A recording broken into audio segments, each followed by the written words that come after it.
Good evening. Welcome to Money Matters. My name is Jim Butler with Videre Wealth Management, and my co-host tonight is Dave DeWitt of DeWitt Capital Management. Hi, David. Good to see you again. Good to see you. Yes. How have you been? Very good. Good. Always interesting times. We say that whenever we get together. That's Always. one of the beauties of our business, is there's always something to talk about. Always something going on in the world of money. And if there's something short, just turn on the news and they give it right back to us. Yeah. You can watch it every day and go crazy. Although that's one thing that I oftentimes will advise clients to try not to do, Yeah. and that is to either rely too much on the media as Right. their only source of information, or to just get over-involved with it, because Yeah. they are in the business of capturing our attention. Oh yeah, got the horn beeping the horns and pressing the button, buy, sell, sell. Yeah, it's entertaining.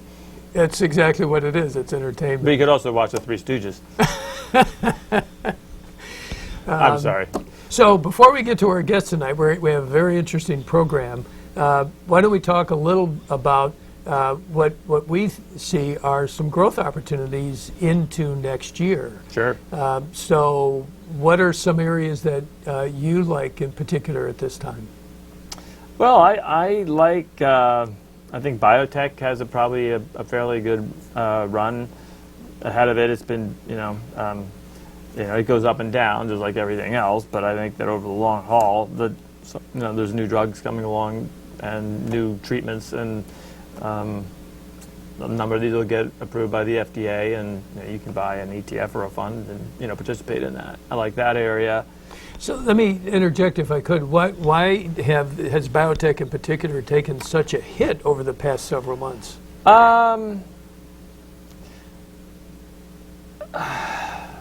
Well, I think some of it has got to do with pricing pressure from the political establishment has in the past put some pressure that Medicare. I think a lot of it's got to do with consortiums dictating pricing, and just the basic pressure on pricing has hurt. And then if a company doesn't come through with a positive result in a phase 3 trial, and they've spent $500 million on that, that's certainly hurt. So I think it's really a combination of things. I think it's a combination of generally government more involved in the healthcare industry, putting pressure on the healthcare providers, drug companies, biotech, that area. But I think going forward, I think some of that pressure will come off, and I think that it'll be a little bit smoother ride going forward. Right. Into next year. I think you touched on something earlier, and that is to be diversified.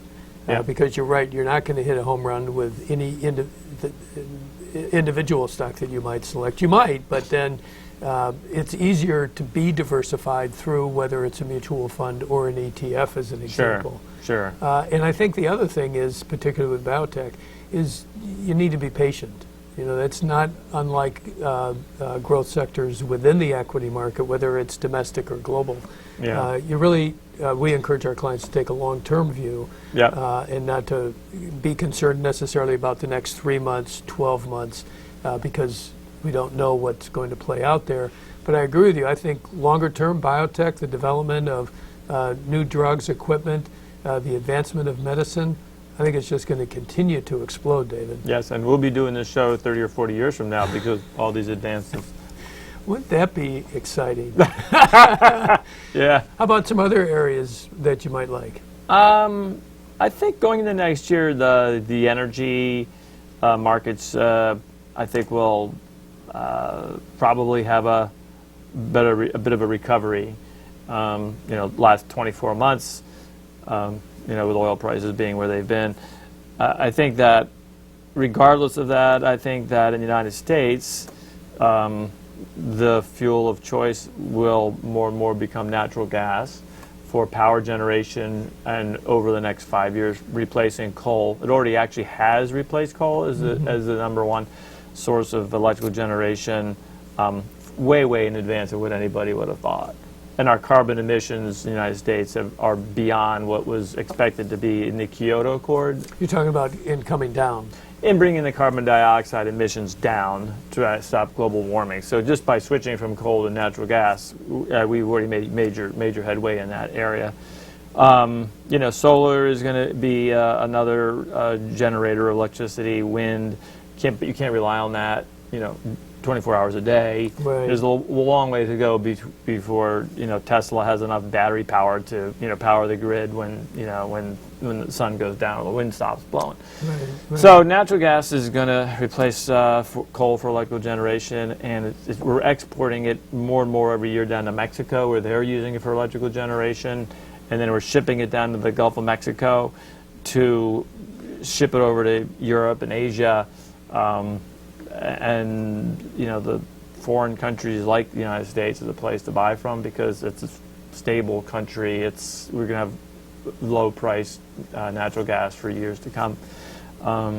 Another area of growth will be ethane, which is part of the natural gas mix. Okay. Going down to the petrochemical plants that are being built in the Gulf also to make plastic, ethylene, to the building blocks of plastic. So I think energy in general, particularly if you focus on natural gas and things like ethane, propane, and will be a 5 to 10 year growth program. So again, that area would require a little bit of patience because we don't know what's going to happen in the next 6 months, for example. No, we don't. But then also to probably take a diversified approach and just really spread your risk through. You could pick a portfolio of individual securities. That's certainly one way. Yeah. Or again, through a typical fund or pooling concept. Yes, either way. But I think those are two areas of growth for the next few years. How about on your side? Where do you see areas of growth? Well, I think the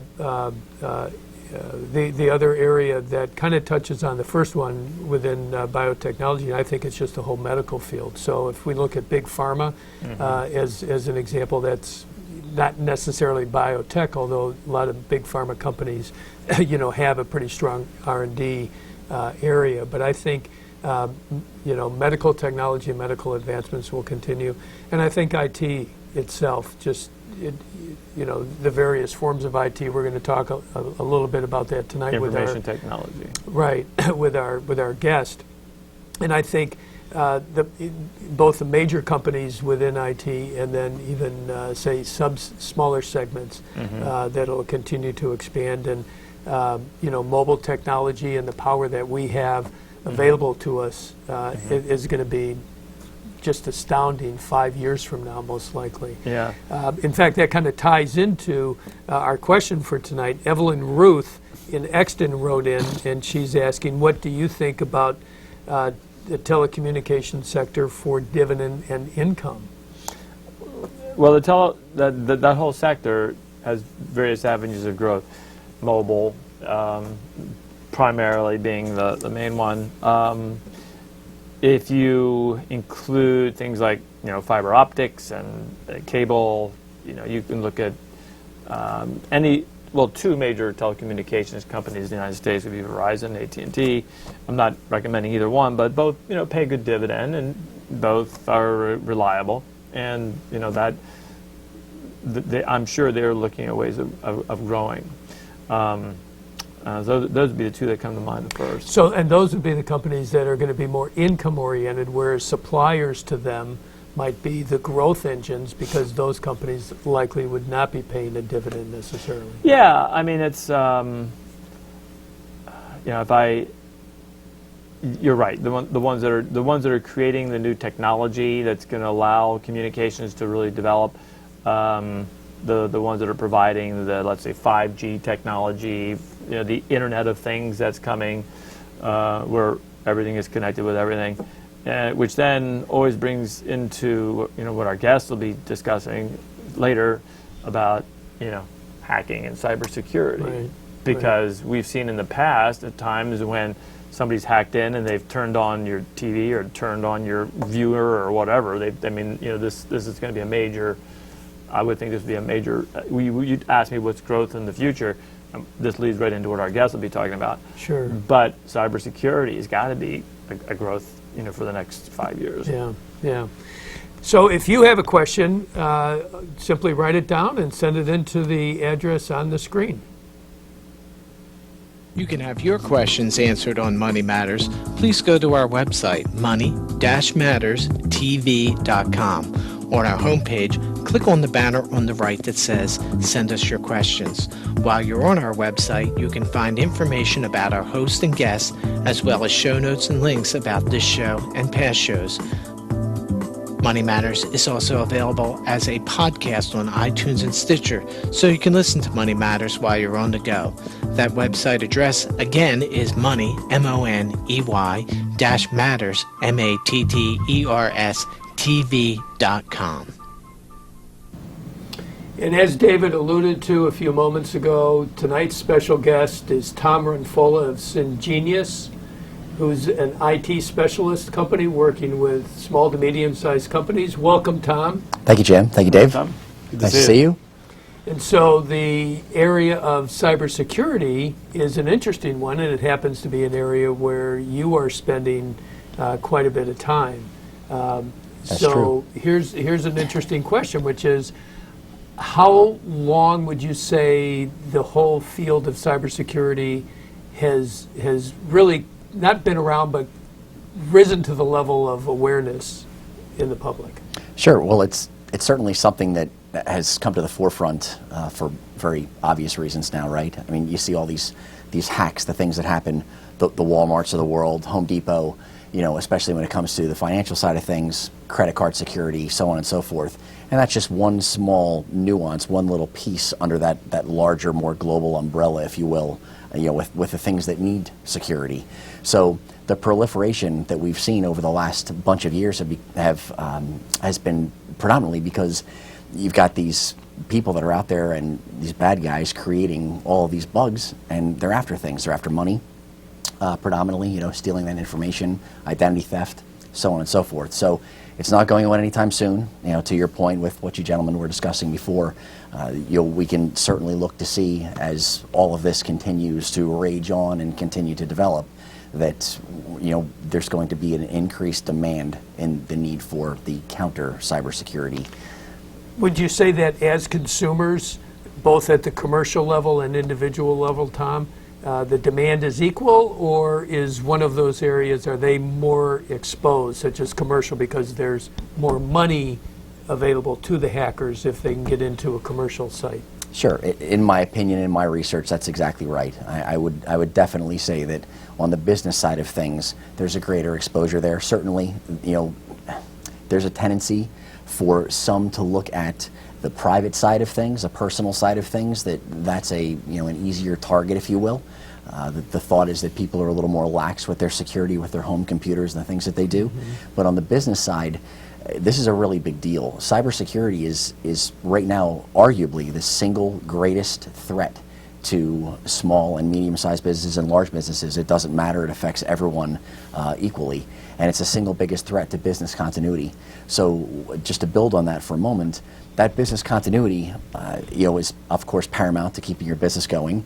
And these threats can be something small, something very little. These are, when we talk about cybersecurity and we talk about malware in general, mm-hmm. malware being the global term for viruses and worms and bugs in general. Okay. So malware is the global term for that.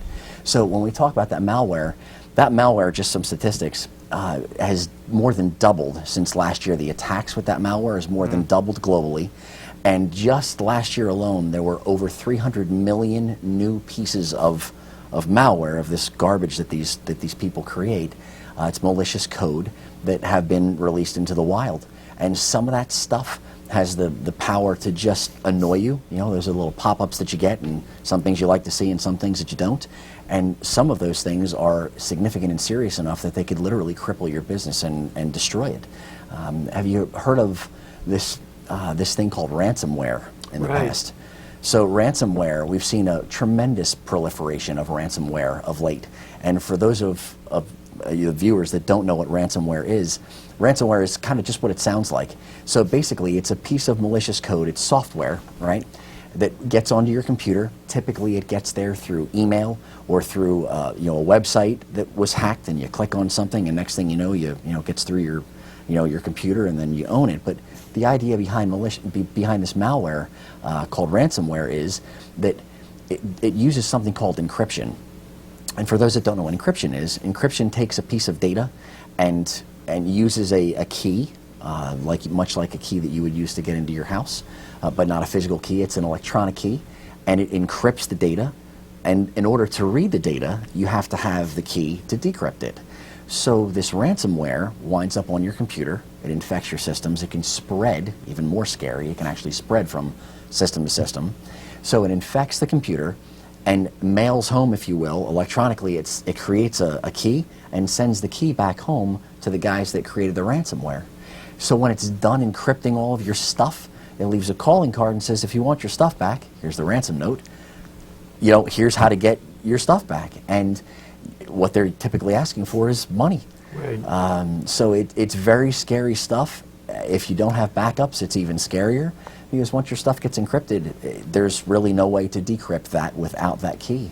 Well, you touched on something which is a remedy, and that is backing up your systems. Sure. So maybe you can start there and touch on maybe a couple of things that our viewers can be aware of that they can do not only personally, you and me too, but also any business owner that's out there or manager of companies.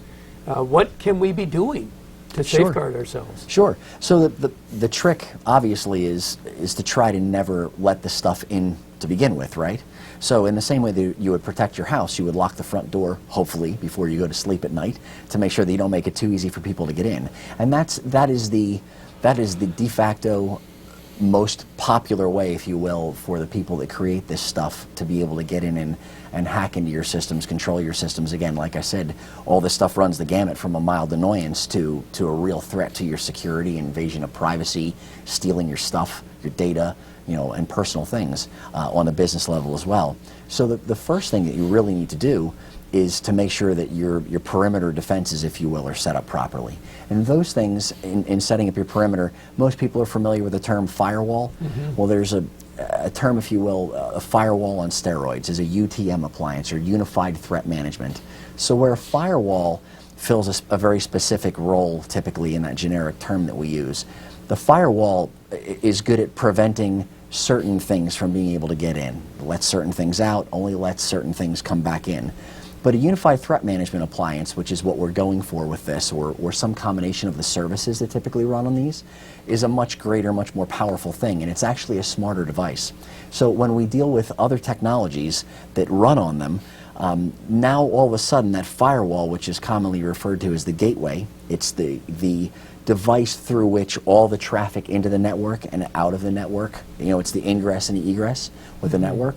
That device, when it's properly configured, should be looking at every piece of data that comes in and out to check it, to make sure that it's devoid of this malware, of these things. Now, one caveat: there is no panacea here. You cannot expect that when you go out and you buy Norton, for example, or any off-the-shelf piece of anti-malware software, your antivirus software, as it's commonly referred to, there's no panacea, there's no silver bullet here. So unfortunately, as of now, there's no one universal way to stop these attacks from being able to get in, but you need to put something in place. So more to your point, Jim, the way to help to put yourself in the best position to be able to ensure that you're best protected is to deploy a layered security approach. And what that means is that when your email comes in, your email is being scrubbed, right? So there's an anti-malware scanner looking at your email. And then you have your internet traffic, which your email might be part of. But then there's another engine, if you will, another device like that Unified Threat Management appliance to which I referred earlier is looking at and scrubbing that data as well. And then at the server level, so that now we're following the data coming in. So data comes in from the outside, it was scrubbed at email, now it hits the Unified Threat Management appliance, it gets scrubbed there, and then when it hits a server in the inside of your network, When it touches a server, it gets scrubbed again. And then at the desktop level, you've got another antivirus or anti-malware piece of software that's looking at the data there as well. So you've got multiple layers of security. And one more thing to add to that, it's also very important that when you do that, that you don't choose a single vendor solution. So you don't want the same vendor checking at every point, because there's a very good chance that that vendor is using the same set of smarts to look at all that stuff. So unfortunately, if it gets through in one place, it's likely to just slip through every other trapdoor along the way. So a multi-vendor, multi-layered security system is really the beginnings of the best way to defend yourself against these threats. Would that be like having Norton and McAfee and whatever else there is out there, like in different steps along the way? Exactly, exactly. And the reason for that is because when all these vendors all compete with each other, the McAfees, the Nortons, to your point, they all compete with each other. So McAfee, it's entirely possible, when this new threat comes out, they call it 0 day. So 0 day means, hey, this is something new that was released to the wild, as they call it, and now we want to protect ourselves from it. So much like a human bug, a virus of some sort, you remember we had the whole H1N1 scare a few years ago with the flu, right? So the flu shot that everyone went out and got contained all of the stuff, the antivirals in there to protect from the known strains of the flu, but now we have a new strain of the flu. So that flu shot didn't protect anybody from that. And this stuff that we deal with here in the cybersecurity world is very similar to that. So when you have a 0 day bug, it's something new that came out, and now all of these companies, the Nortons and the McAfees of the world, are all out scrambling to identify it, to deconstruct it, to figure out, to basically define what's called a definition, to be able to add, that's the downloads that you get, every day for your antivirus when it's working properly. It downloads all those new anti-bug definitions, if you will, that help your scanner to decode that new bug that's in there. So some of them will be able to bring that fix to market more quickly than others as they race to do that. So if you've got those multiple layers in there, you stand a much better chance that somebody in there is going to identify it, deconstruct it, and put the right thing in place to help stop it. So what do people do, whether they're in a commercial setting or personal setting, with multiple devices? Because most of us have multiple devices. We have some kind of desktop or laptop at our place of work, maybe an iPad, an iPhone, or a smartphone, and it just, the list goes on. Do you have that layered firewall on each device? Well, the answer is it depends, but that's a great question. So it's, quite frankly, it's one of the reasons why this is a multi-billion dollar industry.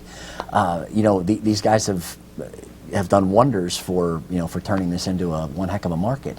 So let me just interject. Sure. We were talking about growth industries over the next few years. Cybersecurity certainly has to be one of them. No doubt. Until someone, I can say this with reasonable confidence, until somebody comes up with that panacea, that magic bullet, if you will, that silver bullet that will ultimately defeat all this stuff, it will continue to be a growth industry. It has to. There's too much money to be made, by these guys that write all this malicious code, these bad things, and inject them into our machines. And they do them to make money. They do them to cause annoyances. It's notoriety. It's any number of things, any number of reasons that they would try this stuff. One of the things that kind of bothers me, keeps me up at night, is if somebody breaks in and hacks into the DNC server and picks up these emails that has happened in the past. Well, that's personal data, personal emails that somebody has access to, could turn around and come back later and use it for any number of purposes. Sure. And I find it hard to imagine that there wasn't some sort of defense in line or place for a server like that that would have blocked that. I mean, how could that have happened? That's a great question. Let me interject. You're referring to personal or business, or are you referring to government? I'm talking about like breaking into like the DNC, the Democratic National. Oh, gotcha. Okay, or the government. Like WikiLeaks. Sure. How come there wasn't a defense against that. Sure, because at the end of the day, this is a very gross oversimplification of things, but I think it'll hit home. Let's say that I steal the keys, a whole big key set that the jailer has, or that the the custodian in a large building has. I steal the keys, right? I can take those keys and I can walk up to a door, and I don't know which key is going to work, but I can sit there and try those keys until I get in, right? So in this particular instance, and no one knows really exactly what happened, but take this as an example. These guys that broke in, whoever it was that obtained this information, in all likelihood, they exercised a certain kind of attack, and this is all done in an automated fashion, right? Okay. So they go after it, and at the end of the day, if that email account is only protected by a username and a password, it's only as secure as the password is, right? So if somebody puts the name of their dog and the year, Spot 2016, then This is bad news for me. and believe me when I tell you, we combat that just as part of the job that we do every day. We combat that, but as we say with our clientele, we can compel, but we can't mandate. So at the end of the day, we certainly try to put certain security things in place. We certainly subscribe to those best practices models to get people to do those things to prevent that silly stuff from happening. But believe me when I tell you, it does. It absolutely does. So the DNC server was protected with a password that was Tippy Spot 123. Well, I can't say that definitively. I don't know what they did. There has but to be. Yeah, It's disturbing. Well, I think course. what we're touching on here is an exposure all the way from government, public sector, to the private sector, businesses of various sizes, and certainly companies that have the ability are going to have an IT department, and those people are going to be like you, hopefully expert in understanding cybersecurity, all the way down to some of our viewers may have a home-based business. Sure. Or work at home 2 days a week. Sure. And those devices, again, need to be protected. Yeah, and kind of coming full circle to your original question, Jim, if I can address that. Everyone has multiple devices these days, right? There are multiple points of entry for these bugs. And the short answer is, yeah, they all need to be protected with very rare exception. But ideally, if you've got that smart device, that UTM appliance, and I'm not necessarily suggesting that every home user needs to have one of these things, because they're not cheap. They're typically aimed at small to medium-sized businesses and larger.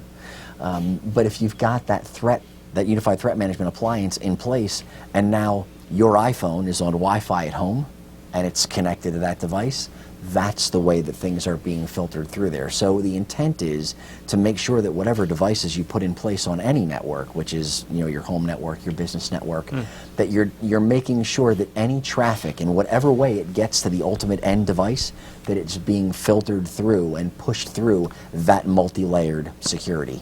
So watchword is get educated. And that education's huge too. Yeah, great. Yep. Thank you, Tom, very much. You're welcome. Next week, our guest is going to be Victoria Ipri, who is a social media coach, and she is going to tell us about everything LinkedIn. So be sure to tune in. In the meantime, remember, your money matters.